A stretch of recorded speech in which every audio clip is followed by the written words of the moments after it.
Good morning to all of you. Welcome again in your chemistry class. Let's continue chapter number 7 equilibrium. Last class में जो हमने discuss किया था equilibrium constant जो है उसकी कैलकुलेशन और इक्विलिब्रियम कांस्टेंट जो होते हैं उनके टाइप्स, उनका आपस में relation between Kc and Kp और उनका कैलकुलेशन। और साथ में हमने पढ़ा कि जो नॉन हेट्रोजीनियस जो इक्विलिब्रियम होता है उसमें Kc Kp का कैलकुलेशन कैसे करते हैं। आज जो हम डिस्कस करेंगे that is important features of equilibrium constant. Important features of equilibrium constant it means जो पहले पढ़ा है उसका रिवीजन, और उसके बाद में application of equilibrium constant. Equilibrium constant it means Kc and Kp दोनों के एप्लीकेशंस, ये क्या क्या काम आते हैं इनके बारे में डिस्कस करेंगे। चलिए पहले हम पढ़ते हैं इम्पोर्टेंट फीचर्स, इक्विलिब्रियम कांस्टेंट के important features of equilibrium constant.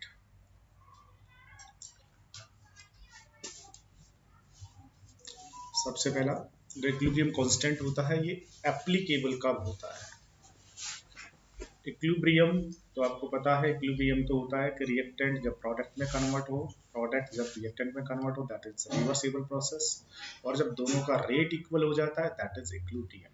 और इक्विलिब्रियम जो कांस्टेंट है ये कब एप्लीकेबल होता है, जब रिएक्टेंट और प्रोडक्ट दोनों का कंसंट्रेशन या अमाउंट जो है वो कांस्टेंट हो जाता है। तो expression of equilibrium constant is applicable only when concentrations of reactant and products have attained constant value at equilibrium, तभी ये एप्लीकेबल होता है। इक्विलिब्रियम कांस्टेंट जो होता है कि इसकी जो वैल्यू है ये कंसंट्रेशन रिएक्टेंट की जो इनिशियल कंसंट्रेशन होती है उस पर डिपेंड नहीं करती है। क्यों, स्टार्टिंग में आपने इसका क्लोज कंटेनर में स्टार्टिंग में आपने रिएक्टेंट कितना भी लिया हो, जब हम इक्विलिब्रियम कांस्टेंट कैलकुलेट करते हैं तो इक्विलिब्रियम अटेन होने के बाद जो प्रोडक्ट यहाँ पर बना उस प्रोडक्ट का कंसंट्रेशन अपॉन जो रिएक्टेंट यहाँ पर बचा आफ्टर अटेनिंग द इक्विलिब्रियम उस रिएक्टेंट का कंसंट्रेशन। तो स्टार्टिंग कंसंट्रेशन या इनिशियल जो कंसंट्रेशन है वो कहीं भी यूज ही नहीं होता, इसलिए जो इक्विलिब्रियम कांस्टेंट है उसकी वैल्यू इनिशियल कंसंट्रेशन पर डिपेंड नहीं करती, it is independent of initial concentration of the reactant and product. But equilibrium constant की जो वैल्यू होती है बेटा ये टेम्परेचर पर डिपेंड करती है, याद रखेंगे, it is dependent on temperature. Temperature अगर हम चेंज करेंगे तो ऑब्वियसली रिएक्शन का जो रेट है वो चेंज हो जाएगा, जो रिएक्टेंट प्रोडक्ट है उनकी कंसंट्रेशन चेंज होगी, जिससे इक्विलिब्रियम कांस्टेंट की वैल्यू चेंज हो जाती है। Having one unique value for a particular reaction represented by a balanced chemical equation at a given temperature. जो भी आपने रिएक्शन ली है, जो भी आपका इक्विलिब्रियम अटेन जहां पर भी हो रहा है उसके हर एक टेम्परेचर के ऊपर उसका जो इक्विलिब्रियम कांस्टेंट है उसकी वैल्यू जो है वो अलग अलग होती है बट फिक्स होती है। अगर आपके पास में कोई इक्विलिब्रियम है, अगर आपने उसको रिवर्स लिख दिया है तो इक्विलिब्रियम कांस्टेंट की जो वैल्यू है वो भी कैसी हो जाती है, रिवर्स हो जाती है, ऐसा हमने एक्सप्लेन किया था। इसके अलावा अगर हम किसी इक्विलिब्रियम रिएक्शन को या जो भी इक्विलिब्रियम अटेन हुआ है उसकी जो बैलेंस इक्वेशन है उसको अगर हम किसी भी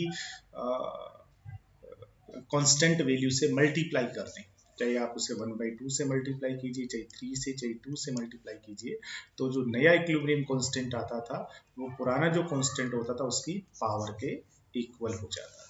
दैट्स राइट। हाफ करेंगे तो पावर हाफ होने के बाद अंडर रूट हो जाएगा, ठीक है। 1/3 करेंगे तो क्यूब रूट हो जाएगा, और 2 से मल्टीप्लाई करेंगे तो पावर 2 हो जाएगी, स्क्वायर हो जाएगा। ये इसके साइलेंट फीचर्स थे जो कि हमने प्रीवियस वीडियो में सारे के सारे डिस्कस कर लिए थे।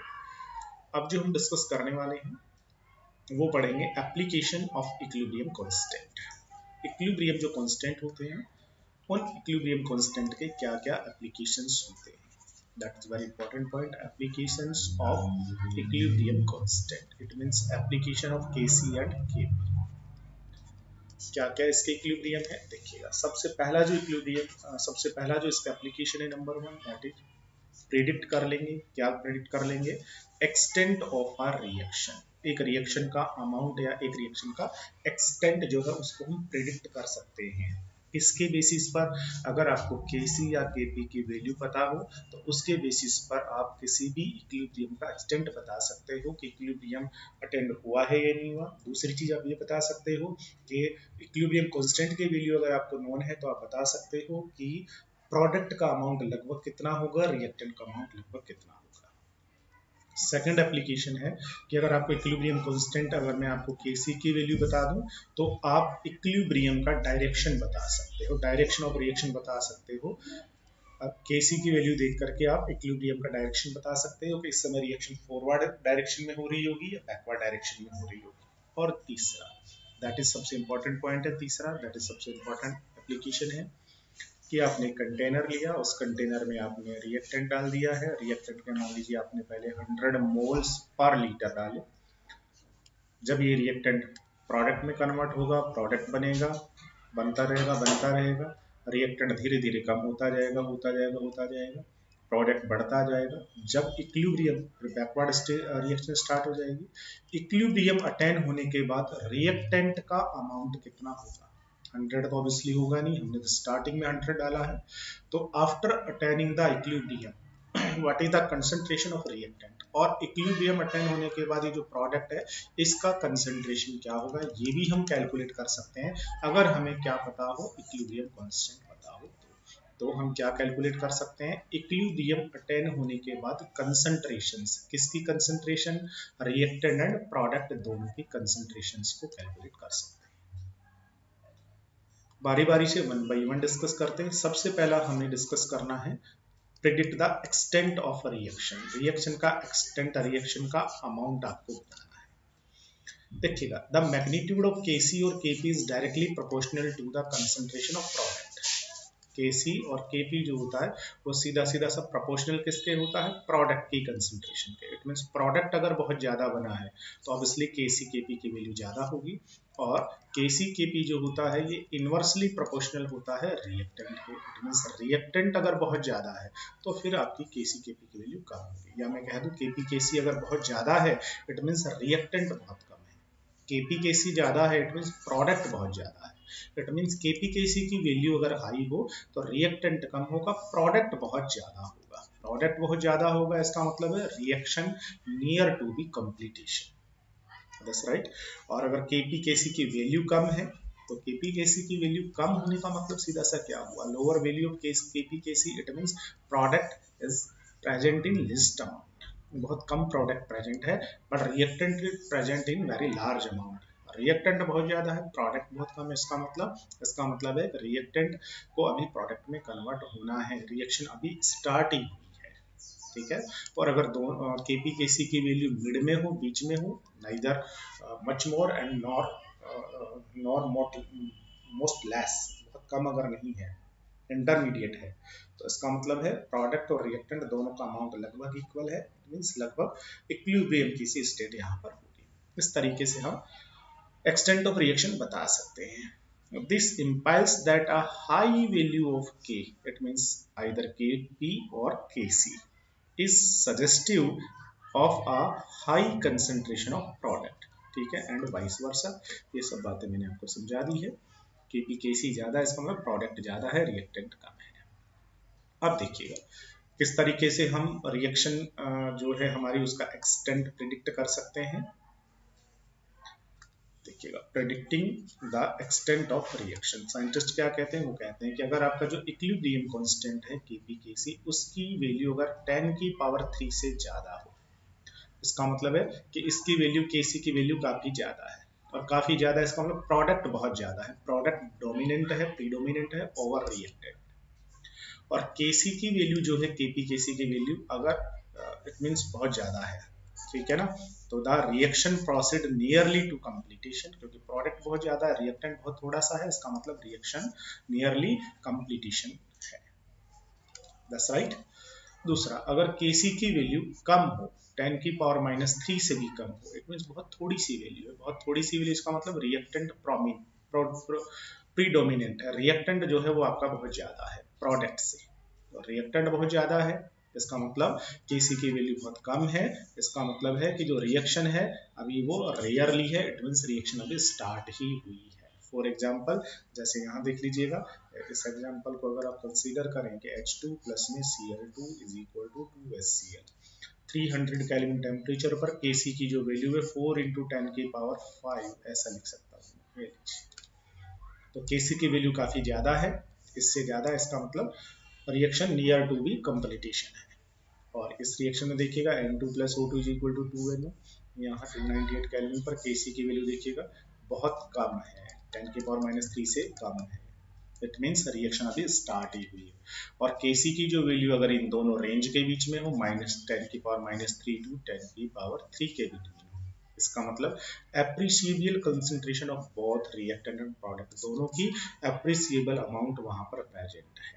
For example H2I2 and HiH2 plus में I2 is equal to 2H, ठीक है ना। तो इसके Kc की वैल्यू जो है वो देखिए 57 है, ठीक है। तो यहाँ रिएक्टेंट और प्रोडक्ट दोनों के दोनों एप्रिशिएबल अमाउंट में प्रेजेंट होंगे। इस तरीके से हम किसी भी रिएक्शन का एक्सटेंट जो है वो कैलकुलेट कर सकते हैं। Kc की वैल्यू नेग्लिजिबल है, बहुत कम है, इसका मतलब है रिएक्टेंट बहुत ज्यादा है, that's right. Reaction hardly proceed है, इट मीन्स या हम ऐसा भी कह सकते हैं reaction near to be start, ठीक है। और Kc की वैल्यू एक्सट्रीमली लार्ज है, बहुत ज्यादा है, it means reaction near to be almost completion, ठीक है। और दोनों के बीच है, it means reactant and product दोनों की जो अमाउंट है वो एप्रिशिएबल अमाउंट में दोनों के दोनों प्रेजेंट है। इस तरीके से अगर हमें इक्विलिब्रियम कांस्टेंट Kc और Kp अगर नोन है, then we can calculate the then we predict the extent of reaction, बता सकते हैं कि रिएक्शन अभी स्टार्ट हुआ है या नहीं हुआ है। नेक्स्ट सेकंड जो एप्लीकेशन है, another important application number 2, prediction या predicting of direction of the reaction. अब हमें ये बताना है कि रिएक्शन कौन से डायरेक्शन में होगा। तो जिस तरीके से अंडरस्टैंड करें बेटा, ये हमारे पास एक कंटेनर, इसमें हमने रिएक्टेंट को डाल दिया, ठीक है। रिएक्शन स्टार्ट हो गई है, प्रोडक्ट में कन्वर्ट होने लग गया, ठीक है। प्रोडक्ट फिर रिएक्टेंट में कन्वर्ट होने लग गया है। 10 मिनट्स हो गए हैं, यहाँ पर हमने डाले हुए 10 मिनट्स हो गए। अब हमें ये देखना है कि आफ्टर 10 मिनट्स जो इक्विलिब्रियम है वो कौन से डायरेक्शन में होगा। इसका मतलब है कौन सी रिएक्शन इस समय हो रही होगी, फॉरवर्ड रिएक्शन हो रही होगी या बैकवर्ड रिएक्शन हो रही होगी। तो हमें डायरेक्शन ऑफ रिएक्शन जो है वो कैलकुलेट करना है, आफ्टर 10 मिनट पर हमें कैलकुलेट करना है।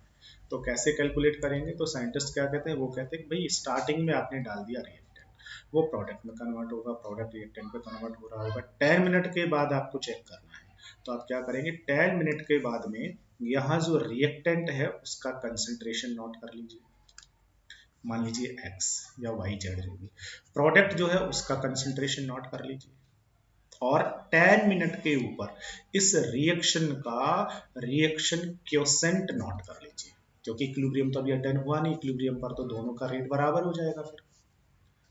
तो आप क्या करेंगे, 10 मिनट के ऊपर आपको चेक करना है कि रिएक्शन का डायरेक्शन क्या है। तो 10 मिनट पर आप क्या करेंगे, इन दोनों का रिएक्टेंट का कंसंट्रेशन, प्रोडक्ट का कंसंट्रेशन नोट करके, और आफ्टर 10 मिनट कंप्लीटेशन आप क्या नोट करेंगे, इस रिएक्शन का रिएक्शन क्वोशेंट नोट कर लीजिए। Reaction quotient is equal to क्या होगा, वही फॉर्मूला होगा, concentration of product upon concentration of reactant, दोनों की वैल्यू रख दीजिए और आप क्या कर लीजिएगा, रिएक्शन क्वोशेंट QC की वैल्यू कैलकुलेट कर लीजिएगा। अब जैसे ही आप QC की वैल्यू कैलकुलेट करेंगे, QC की वैल्यू कैलकुलेट करेंगे, उसके बाद इस QC को, ये जो इक्विलिब्रियम आपका अटेंड किया है, ये जो आपका इक्विलिब्रियम यहाँ पर चल रहा है, इस इक्विलिब्रियम के लिए Kc की जो वैल्यू, क्योंकि ये तो आपको पता होना चाहिए इक्विलिब्रियम कांस्टेंट, इस Kc की जो वैल्यू होती है इस इक्विलिब्रियम के लिए एक्चुअल वैल्यू, उसके साथ इस QC को कंपेयर कीजिए। जैसे कंपेयर करेंगे तो ऑब्वियसली 3 कंडीशंस होगी। कौन कौन सी 3 कंडीशन होगी, या तो जो आपका QC है ये ज्यादा होगा Kc से, या फिर दूसरा होगा QC जो है ये कम होगा Kc से, या फिर तीसरा होगा QC जो है वो Kc के बराबर होगा। अब देखिए QC की वैल्यू अगर Kc के बराबर है, इसका मतलब तो है इक्विलिब्रियम अटेन हो गया। QC की वैल्यू Kc के बराबर है, Kc क्या होता है, equilibrium constant, it means equilibrium constant attain हो गया, इट मींस इक्विलिब्रियम जो है वो अटेन हो गया है। अब इन दोनों में से एक कंडीशन जो है वो ये कहेगी कि इक्विलिब्रियम फॉरवर्ड डायरेक्शन में है, और एक कंडीशन कहेगी इक्विलिब्रियम बैकवर्ड डायरेक्शन में है। अब इन दोनों में से कौन सा फॉरवर्ड डायरेक्शन बोलेगा, कौन सा बैकवर्ड डायरेक्शन बोलेगा, तो देखिएगा QC अगर ज्यादा है, अब देखो QC ज्यादा कब होगा, QC आपका ज्यादा कब होगा, तो QC की वैल्यू ज्यादा कब आएगी, जब ऑब्वियसली प्रोडक्ट ज्यादा, इसका मतलब है प्रोडक्ट आपका ज्यादा है। इसलिए अब प्रोडक्ट ज्यादा है तो इक्विलिब्रियम अटेन करना है, इक्विलिब्रियम अटेन करना है तो QC को कम होना पड़ेगा, तभी तो KC के बराबर आएगा, तभी तो इक्विलिब्रियम अटेन होगा। तो QC को KC के इक्वल होना है। QC हाई क्यों है, क्योंकि प्रोडक्ट ज्यादा है। QC को KC के इक्वल होना है, इट मींस QC को कम करना है। QC कम कब होगा, जब आप क्या करेंगे, प्रोडक्ट को कम करें, रिएक्टेंट को बढ़ाएं। तो प्रोडक्ट जो है उसको कम करना है और रिएक्टेंट को बढ़ाना है। तो प्रोडक्ट जो है वो खत्म होना है, रिएक्टेंट बनना है। इसका मतलब जो इक्विलिब्रियम है वो कौन से डायरेक्शन में शिफ्ट होगा, बैकवर्ड डायरेक्शन में शिफ्ट होगा। That's right. रिएक्शन जो है वो कौन से डायरेक्शन में प्रोसीड होगी, बैकवर्ड डायरेक्शन में रिएक्शन जो है वो प्रोसीड होगी। अब सेकंड कंडीशन देखिए, if QC less than KC, QC कम है, तो QC कम कब होगा, QC कम तभी होगा जब प्रोडक्ट कम है और रिएक्टेंट ज्यादा है। तो इक्विलिब्रियम, फाइनली इक्विलिब्रियम अटेन होना है, रिवर्सिबल प्रोसेस से इक्विलिब्रियम अटेन करना है आपने। इक्विलिब्रियम अटेन करना है, इसका मतलब है QC को KC की इक्वल होना है। QC कम है, इसका मतलब है आपको QC को लार्ज करना है, बढ़ाना है, इंक्रीज करना है। QC इंक्रीज कब होगा, तो जब आप ऊपर वाली वैल्यू को बढ़ाए, नीचे को कम कराएं। इसका मतलब जो रिएक्टेंट है उसे प्रोडक्ट में कन्वर्ट कराएं। रिएक्टेंट प्रोडक्ट में कन्वर्ट कब होगा, जब कौन सी रिएक्शन होगी, फॉरवर्ड रिएक्शन होगी। इसका मतलब जो इक्विलिब्रियम है वो फॉरवर्ड डायरेक्शन में शिफ्ट होगा, फॉरवर्ड रिएक्शन जो है वो प्रोसीड होगी। और अगर ये दोनों के दोनों बराबर हैं QC KC के, तो इसका मतलब इक्विलिब्रियम अटेन हो गया है। अब दोनों रिएक्शन जो है वो एक जैसे रेट से कंप्लीट होंगे। तो डायरेक्शन अगर प्रिडिक्शन हमें करना है तो हमें क्या करना पड़ेगा, जिस भी टाइम पे आपको डायरेक्शन चेक करना है उस टाइम पर आपको उसका रिएक्शन क्वोशिएंट कैलकुलेट करना पड़ेगा। द रिएक्शन क्वोशिएंट, जिसको कि हम Q से लिखेंगे। QC जो है वो कंसंट्रेशन के फॉर्म में होगा और QP जो है वो पार्शियल प्रेशर के फॉर्म में होगा। is defined in the same way as the equilibrium constant। जैसे equilibrium constant होता है उसी तरीके से हम इस रिएक्शन क्वोशिएंट को डिफाइन करते हैं। QC जो होता है एक्सेप्ट दैट द कंसंट्रेशन, और KC जो होता है एक्सेप्ट द कंसंट्रेशन, QC जो होता है are not necessarily equilibrium value. QC जो होता है बेटा वो हमेशा KC जो है ये तो इक्विलिब्रियम अटेन होने के बाद ही कंसंट्रेशन के फॉर्म में वैल्यू होती है, बट QC जो है ये रिएक्शन क्वोशिएंट है, तो इसके लिए जरूरी नहीं है कि इक्विलिब्रियम अटेन हुआ ही हो। बट KC जो होता है तो इक्विलिब्रियम कांस्टेंट, ये तो कब कैलकुलेट किया जाता था, जब इक्विलिब्रियम अटेन हो जाता है तभी कैलकुलेट किया जाता था। ठीक है, तो ये आपके पास कोई भी इक्विलिब्रियम है तो किसी भी टाइम पर आप क्या कैलकुलेट कर लेंगे, प्रोडक्ट रिएक्टेंट की कंसंट्रेशन का ratio, that is reaction quotient. तीन कंडीशन होगी, QC ज्यादा है तो इसे कम करना पड़ेगा, इसको कम करना है, QC को कम करना है। इसका मतलब है कि ये जो ऊपर वाली वैल्यूज को कम करना है, नीचे वाली को बढ़ाना है, तो ऊपर प्रोडक्ट को रिएक्टेंट में कन्वर्ट करना है। प्रोडक्ट रिएक्टेंट में कन्वर्ट करेगा, इसका मतलब है the reaction will proceed in the direction of reactant के डायरेक्शन में होगा, या रिवर्स डायरेक्शन में रिएक्शन होगी, या बैकवर्ड डायरेक्शन में रिएक्शन होगी। QC अगर लेस देन KC है, QC कम है, तो QC को अब की बार बढ़ाना है। QC को बढ़ाएंगे, QC कब बढ़ेगा, जब रिएक्टेंट किस में कन्वर्ट होगा, प्रोडक्ट में कन्वर्ट होगा। ठीक है, इट मींस जो रिएक्शन है वो फॉरवर्ड डायरेक्शन में या प्रोडक्ट के डायरेक्शन में कन्वर्ट होगी। और अगर जो QC KC के बराबर है, इसका मतलब है जो उस टाइम पर जब भी QC KC के बराबर हो, इसका मतलब है उस टाइम पर जो आपका रिएक्शन मिक्सचर है उसमें इक्विलिब्रियम जो है वो इक्विलिब्रियम अटेन हो चुका है। That's right. चलिए इसके बाद कुछ डायग्राम से भी इसको हम समझ सकते हैं।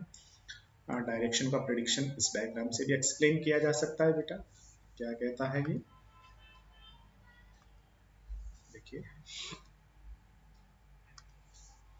The reaction quotient QC is useful in predicting the direction of the reaction by comparing the value of QC and KC के साथ कंपेयर करके। जब QC KC दोनों बराबर होंगे उस समय इक्विलिब्रियम होगा। अब या तो QC ज्यादा होगा या QC कम होगा। QC अगर कम है तो QC को किसके इक्वल करना है, KC के इक्वल करना है, तो QC को बढ़ाना पड़ेगा।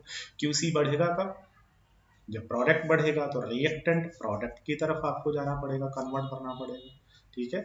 और अगर ये ज़्यादा हो क्यूसी केसी से तो आपको क्यूसी को कम करना पड़ेगा। क्यूसी को कम करना है इसका मतलब है प्रोडक्ट को कम करना है, रिएक्टेंट को बढ़ाना है, तो उस समय रिएक्शन बैकवर्ड डायरेक्शन में आ रही होगी। इस तरीके से हम इसको कैलकुलेट कर सकते हैं।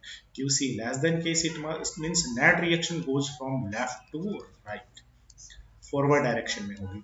और अगर जो क्यूसी हायर देन केसी इसका मतलब जो आपकी नेट रिएक्शन है वो बैकवर्ड डायरेक्शन में होगी। और इक्वल है इसका मतलब है रिएक्शन किसी भी डायरेक्शन नहीं होगी या दोनों डायरेक्शन में सेम रेट से यहाँ पर होने वाली है। इसका मतलब इक्विलिब्रियम अटेन हो चुका है। चलिए एक एनसीईआरटी प्रॉब्लम आपकी बुक का बहुत इजी सा क्वेश्चन है जो कि आप सॉल्व कर पाएंगे। क्या कह रहा है, the value of KC for the reaction, ये रिएक्शन है, इसके लिए केसी की वैल्यू आपको बताइए। ये इक्विलिब्रियम कांस्टेंट की वैल्यू है। अब आपने कोई कंटेनर लिया, उसके अंदर आपने ए और बी रिएक्ट करके सी का फॉर्मेशन कर रहे हैं। स्टोइकियोमेट्री कहती है 2a 1b आपस में रिएक्ट करके सी वापस से बी और ए का फॉर्मेशन कर रहा है, ठीक है। रिवर्सिबल रिएक्शन हो गई है। इक्विलिब्रियम जब अटेन हो जाता है तो उसकी जो वैल्यू है केसी की वैल्यू 2 × 10⁻³ है यहाँ पर। अब क्या कहता है, अब कहता है एट अ गिवन टाइम, हमने किसी भी टाइम पर 5 मिनट बाद में, 10 मिनट के बाद में, किसी भी टाइम पर हमने यहाँ चेक किया। और जब हमने यहाँ पर इनकी कंसंट्रेशन चेक की तो ए की जो कंसंट्रेशन थी वो भी थी 3 × 10⁻⁴ मोल पर लीटर। बी का कंसंट्रेशन भी यही था और सी का जो कंसंट्रेशन है वो भी यही था। अब बताइएगा उस टाइम पर रिएक्शन जो है वो कौन सी डायरेक्शन में हो रही होगी। इक्विलिब्रियम अटेन हुआ होगा या नहीं हुआ होगा, और रिएक्शन कौन से डायरेक्शन में हो रही होगी। Direction the reaction will proceed, calculate कर दीजिए। तो जिस भी टाइम पर आपको चेक करना था उस टाइम के ऊपर आपको ये कंसंट्रेशंस मिली है, उस टाइम पर आप क्या कैलकुलेट करेंगे, रिएक्शन क्योसेंट। क्योसेंट क्या होगा, same as it is KC की तरह होगा, प्रोडक्ट अपॉन, अच्छा सॉरी 2ab+c है, मैंने गलत लिख दिया, 2ab+c, ये देखिए, ठीक है। तो इक्विलिब्रियम सॉरी रिएक्शन क्वोशिएंट क्या होगा, प्रोडक्ट अपॉन रिएक्टेंट। प्रोडक्ट कौन है, बी और सी, रिएक्टेंट कौन है, ए, तो बी और सी की वैल्यू ऊपर लिखेंगे, ए को कहाँ लिखेंगे, नीचे। अब ए के number of moles stoichiometric coefficient 2 है तो उसको पावर के फॉर्म में आपने लिखना पड़ेगा। इनकी पावर 1 1 रहेगी क्योंकि इनका स्टोइकियोमेट्रिक कोएफिशिएंट 1 1 है इसलिए, ठीक है। अब क्यूसी कैलकुलेट करना है तो सारी वैल्यूज रख दीजिएगा। क्यूसी इज इक्वल टू क्या होगा, बी का कंसंट्रेशन सी का और ए का, सबका इक्वल इक्वल है, यही वैल्यूज रख दीजिए, ठीक है। इसको कैलकुलेट कीजिए तो QC जो है वो कितना निकल के आ गया 1। अब QC जो है उसको KC से कंपेयर कीजिए, QC 1 है, KC होता है 2.-3, तो देखिएगा 10⁻³ इसका मतलब यहाँ QC जो है वो ज्यादा है, ठीक है। QC ज्यादा है तो QC को क्या करना पड़ेगा, कम करना पड़ेगा। QC कम कब होगा, मतलब कौन सी वैल्यू, ऊपर वाली वैल्यू कम हो नीचे वाली बढ़े। ऊपर कौन है, प्रोडक्ट, नीचे कौन है, रिएक्टेंट। दैट मींस प्रोडक्ट जो है उसको रिएक्टेंट में कन्वर्ट करना पड़ेगा, प्रोडक्ट रिएक्टेंट में कन्वर्ट करना पड़ेगा। इसका मतलब प्रोडक्ट रिएक्टेंट में, प्रोडक्ट को रिएक्टेंट में, इसका मतलब बैकवर्ड डायरेक्शन में, ठीक है। तो रिवर्स जो रिएक्शन है वो प्रोसीड होगी, इट मींस इक्विलिब्रियम जो है वो बैकवर्ड डायरेक्शन में शिफ्ट होगा। इस तरीके से हम दोनों चीज कैलकुलेट कर सकते हैं। रिएक्शन का एक्सटेंट, रिएक्शन अभी कंप्लीट हुई या नहीं हुई, स्टार्ट हुई है, या फिर दूसरा रिएक्शन किस डायरेक्शन में हो रही होगी, इट मींस रिएक्शन का डायरेक्शन और रिएक्शन का एक्सटेंट। और last and very very important application of equilibrium constant, और वो है तीसरा, कैलकुलेटिंग इक्विलिब्रियम कंसंट्रेशंस। देखिए आपने कोई कंटेनर लिया, समझिएगा, इस कंटेनर में आपने रिएक्टेंट डाला ए और मान लीजिए बी, और ये दोनों रिएक्ट करके किसका फॉर्मेशन कर रहे हैं, सी का। सी वापस से ब्रेक हो रहा है और वो ए और बी बन रहा है। स्टार्टिंग में मान लीजिए आपने इसके 100 मोल पर लीटर, पूरा वॉल्यूम जो है वो 1 लीटर है, तो स्टार्टिंग में इसका जो कंसंट्रेशन है वो 100 मोल पर लीटर है। बी जो है मान लीजिए स्टार्टिंग में आपने इसके डाले हैं 80 मोल्स 1 लीटर में, तो 80 मोल पर लीटर है। स्टार्टिंग में ये आपका 0 होगा ऑब्वियसली, अब रिएक्शन स्टार्ट हो गई है, होते रहेगी, ए बी कंबाइंड होकर सी बनाएंगे, ए बी कंबाइंड होकर सी बनाएंगे, ए बी कंबाइंड होकर सी बनाते रहेंगे। सी का जो कंसंट्रेशन है वो बढ़ता जाएगा बढ़ता जाएगा बढ़ता जाएगा, सी वापस से डिकम्पोज होगा।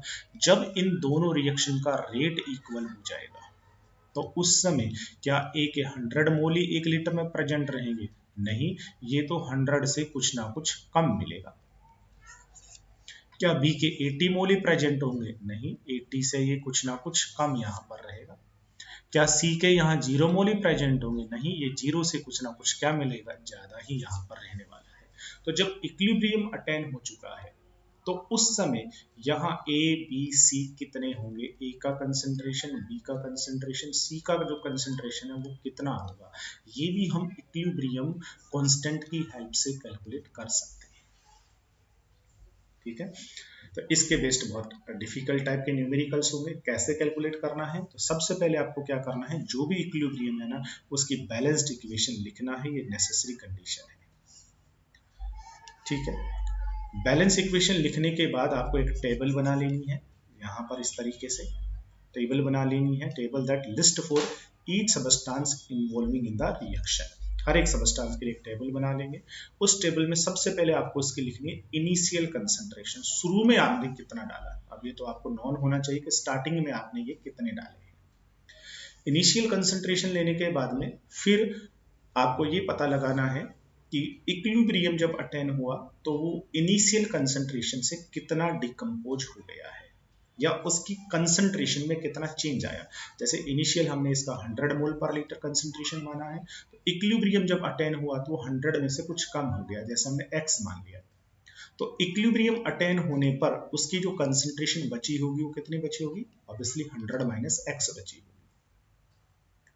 ठीक है ना, तो आपको चेंज कितना हुआ कंसंट्रेशन में वो पता होना चाहिए, वो आप x मान करके कैलकुलेट करेंगे। और फिर जब आप x मान करके कैलकुलेट कर लेंगे फिर आपको ये पता लग जाएगा कि इक्विलिब्रियम पर उसकी रिमेनिंग कंसंट्रेशन कितनी है। ऐसे इक्विलिब्रियम पर इसकी रिमेनिंग कितनी है, इक्विलिब्रियम पर इसकी फॉर्म कितनी है,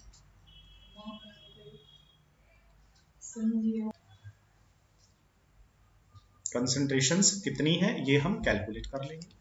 तो इक्विलिब्रियम कंसंट्रेशन आपको पता होना चाहिए, ये तीनों चीज आपको खुद कैलकुलेट करनी पड़ेगी। इनिशियल कंसंट्रेशन, चेंज कितना हुआ, और इक्विलिब्रियम पर कंसंट्रेशन कितनी है, ये हम कैलकुलेट कर लेंगे। और ये कैसे कैलकुलेट करना है, इनिशियल अगर आपको पता है, चेंज हम कहेंगे कि x जो है ना वो उसका चेंज हो गया कंसंट्रेशन के अंदर, उसको डिडक्ट कर दीजिएगा। और फिर इक्विलिब्रियम पर बचने वाली जो बनने वाली जो कंसंट्रेशन है वो नोट कर लेंगे। बट जब हम ये कंसंट्रेशन यहाँ पर कैलकुलेट करेंगे तो यहाँ पर हमें स्टोइकियोमेट्री का ध्यान रखना है। ठीक है ना, स्टोइकियोमेट्री का ध्यान रखना है। कैसे ध्यान रखेंगे वो हम क्वेश्चन के अकॉर्डिंग इसे सॉल्व करेंगे।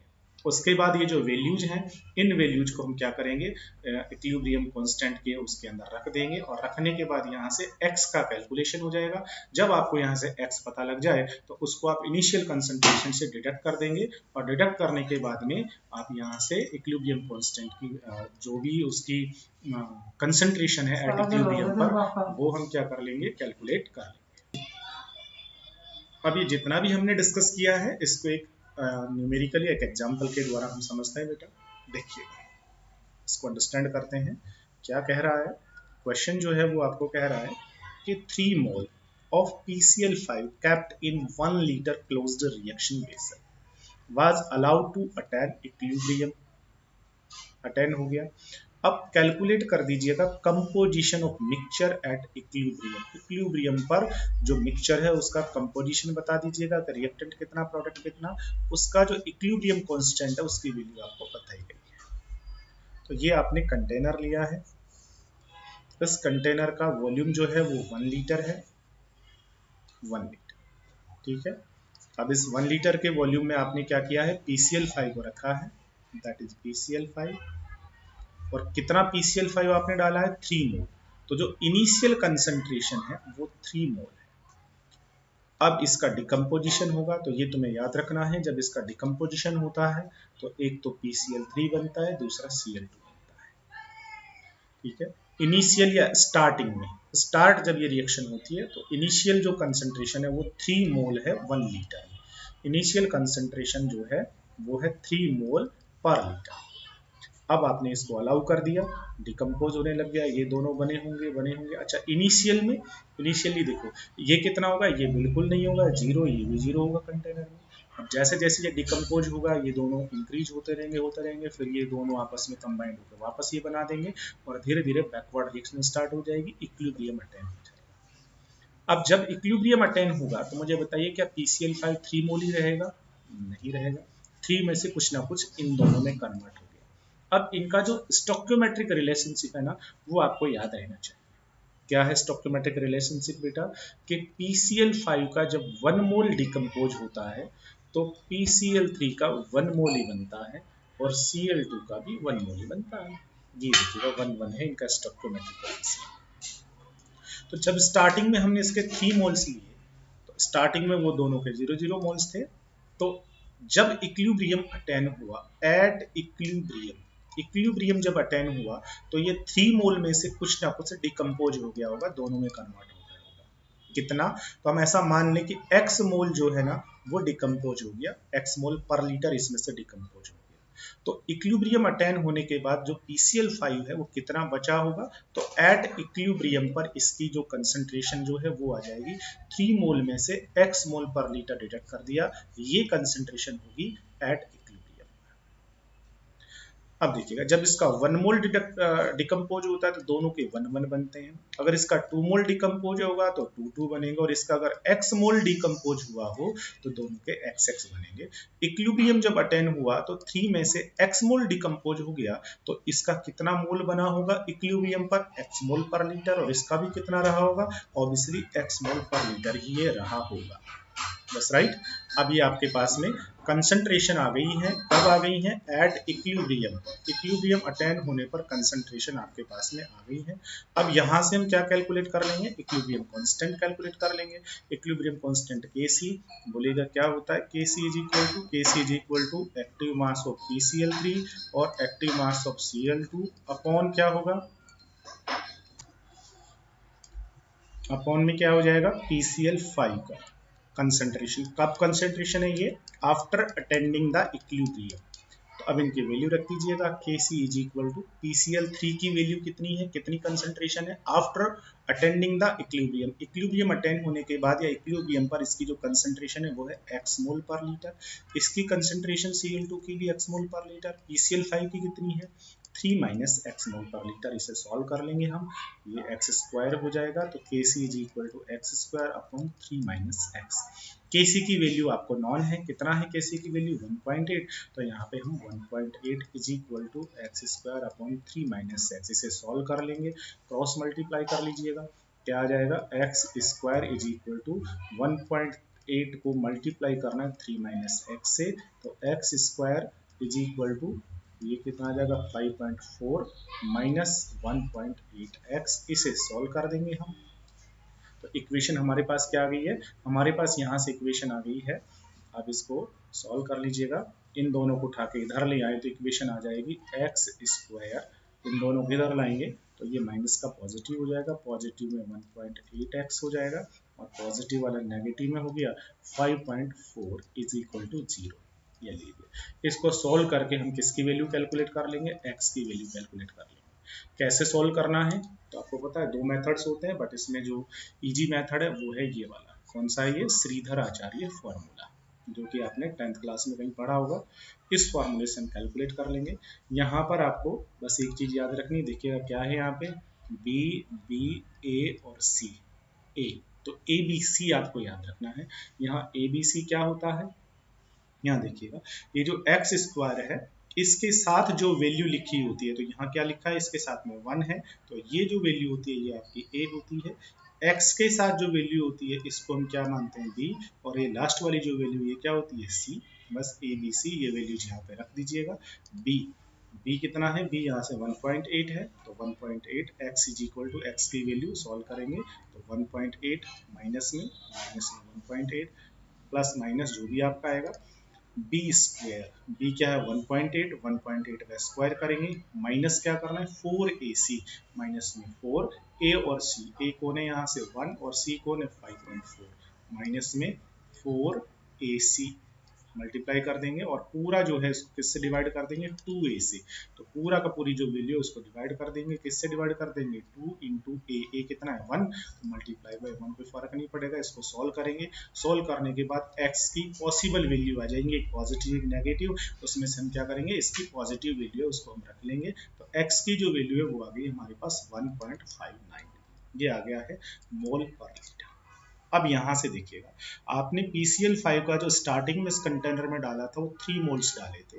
उन 3 मोल्स में से जब इक्विलिब्रियम अटेन हुआ तो x मोल डिकम्पोज हो गया था। x का मतलब 1.59 मोल डिकम्पोज हो गया। तो फिर ये कितना बचा होगा, तो अब हम इसका कंपोजिशन कैलकुलेट कर सकते हैं। रिमेनिंग अमाउंट ऑफ PCl5 कितनी होगी, remaining amount of PCl5 3 minus में x की वैल्यू कितनी है, x की वैल्यू जो है वो हमने कैलकुलेट की है 1.59, तो 3 माइनस x की वैल्यू कैलकुलेट कर दीजिए और ये आपके पास आ गया है इतना। तो PCl5 जो होगा वो इक्विलिब्रियम अटेन करने के बाद जो यहाँ से बचा होगा वो बचा होगा 1.41 मोल पर लीटर। और ये कितना बना होगा, तो PCl3 x के इक्वल बना होगा। x कितना आया है, x जो आपका आया है वो आया है 1.59 मोल पर लीटर और ये भी इतना ही रहेगा। इस तरीके से इक्विलिब्रियम अटेन होने के बाद जो मिक्सचर आपके पास यहाँ प्रेजेंट है उस मिक्सचर का कंपोजिशन हम बता सकते हैं कि कौन कितना प्रेजेंट होगा, रिएक्टेंट के कितनी कितनी अमाउंट्स होंगी, प्रोडक्ट के कितनी कितनी अमाउंट्स। ये हो गया है एप्लीकेशंस ऑफ इक्विलिब्रियम कांस्टेंट। एक बार हम सारा रिवाइज कर लें। तो आज जो हमने डिस्कस किया है इस लेक्चर में वो हमने डिस्कस किया है एप्लीकेशन ऑफ इक्विलिब्रियम कांस्टेंट। लेकिन उससे पहले हमने जो इक्विलिब्रियम कांस्टेंट था उसके कुछ प्रॉपर्टीज हमने पढ़ी। इक्विलिब्रियम कांस्टेंट की क्या क्या प्रॉपर्टी होती है। इक्विलिब्रियम कांस्टेंट जो होता है ये कब एप्लीकेबल होता है, जब रिएक्शन की स्पीड बराबर हो जाती है, कंसंट्रेशन में कोई चेंज नहीं होता तब। इक्विलिब्रियम कांस्टेंट की वैल्यू इनिशियल कंसंट्रेशन पर डिपेंड नहीं करती, ये तो आफ्टर अटेंडिंग द इक्विलिब्रियम जो कंसंट्रेशंस होती है रिएक्टेंट एंड प्रोडक्ट उस पर डिपेंड करती है। इक्विलिब्रियम कांस्टेंट की वैल्यू टेम्परेचर पर डिपेंड करती है, हर टेम्परेचर पर इसकी वैल्यू अलग होती है। इक्विलिब्रियम कांस्टेंट चेंज हो जाता है, कब रिवर्स हो जाता है, जब रिएक्शन को हम रिवर्स कर दे तो। और अगर मल्टीप्लाई कर दिए हमने स्टोइकोमेट्रिक कोफिशिएंट्स को तो उसकी वैल्यू भी पावर के फॉर्म में मल्टीप्लाई हो जाती है। ये इक्विलिब्रियम कांस्टेंट के मेजर 3 एप्लीकेशंस थे। हम एक्सटेंट बता सकते हैं, रिएक्शन का डायरेक्शन बता सकते हैं और इक्विलिब्रियम अटेन होने के बाद रिएक्टेंट प्रोडक्ट कितने कितने वहां पर प्रेजेंट होंगे उसका हम कंपोजिशन जो है वो भी कैलकुलेट करके बता सकते हैं। उसके कुछ स्टेप्स हमने बताए और उन स्टेप्स को हमने यहाँ पर फॉलो किया और फॉलो करने के बाद में हमने कंपोजिशन को कैलकुलेट कर दिया। Okay, thank you.